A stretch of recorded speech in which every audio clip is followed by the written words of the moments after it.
Bismillahirrahmanirrahim. Apa boleh tidur setelah sholat? Apa boleh tidur setelah sholat subuh? Sebab di negeri kami musim hujan, Ustaz, dingin. Sholat jam 5, setengah 6 sampai 7 masih gelap dan dingin. Lalok di rumah awak apalah salahnya? Misalnya lalok di rumah orang saya lah. Tapi nan saya elok-eloknya, nan diajarkan Nabi, selesai sholat subuh berzikir, berdoa, baca Quran sampai terbit matahari. Jam bara kini maghrib 6:15. Maka awak di masjid berzikir sampai jam 6:15.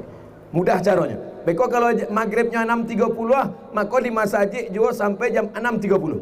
Kalau maghribnya kini jam 6:15, maka di masjid subuh sampai jam 6:15 salat isyraq.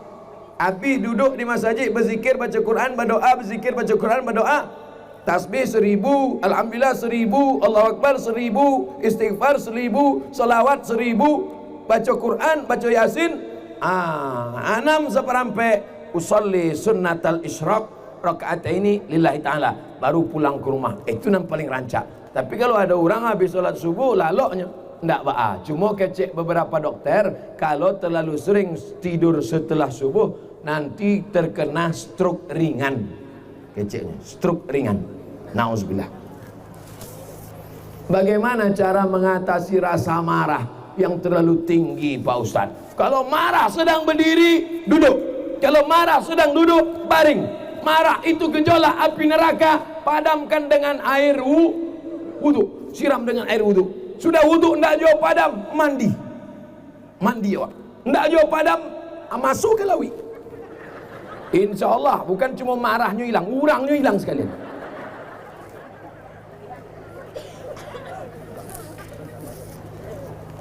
Di lingkungan kami sangat memandang orang yang memakai cadar itu orang dianggap sesat dan masih asing. Tolong jelaskan Pak Ustadz. Istri Nabi Muhammad pakai cadar.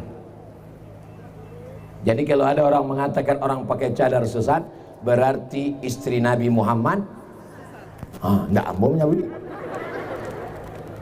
Labiah 20 hadis menyebut di zaman sahabat Nabi mereka pakai cadar.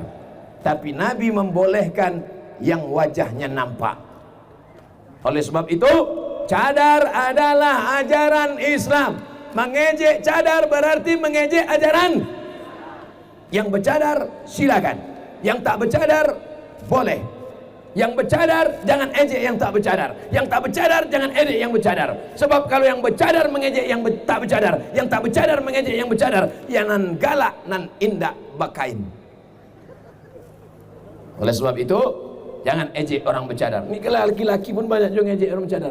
Hai ninja, kenapa melihat orang bercadar kau risau? Kenapa melihat orang bercadar awak angin? Kalau ada orang menengok orang bercadar risau, tapi menengok orang pakai rok pendek diam, itu berarti hantu setan.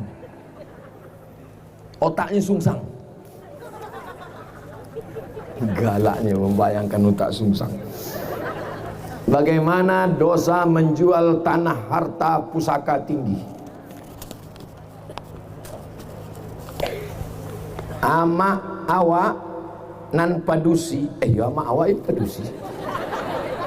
Inyo mandape harato tinggi sawah.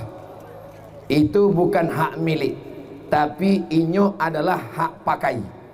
La yurasu wala yuhabu wala yuba'u.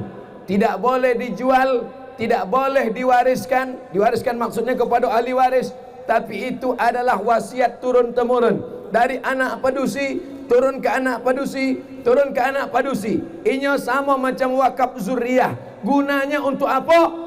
Supaya padusi Minangkabau tidak paralu kaluar nagari untuk mencari makanya insya Allah zaman berganti, musim berubah. Padusi Minangkabau sesusah-susahnya padusi orang awak, tetap ada bareh de apa de ado harato tinggi tadi. Tapi kalau itulah dijual, maka anak cucu awak beko iyo kalau dapat suaminya nan kayo, iyo kalau dapat suaminya nan hebat pejabat. Kalau nasib indah, na'udzubillah. Mudah-mudahan kita menyadari ini. Sebenarnya itu hukum dibuat adalah untuk menjaga kehormatan perempuan.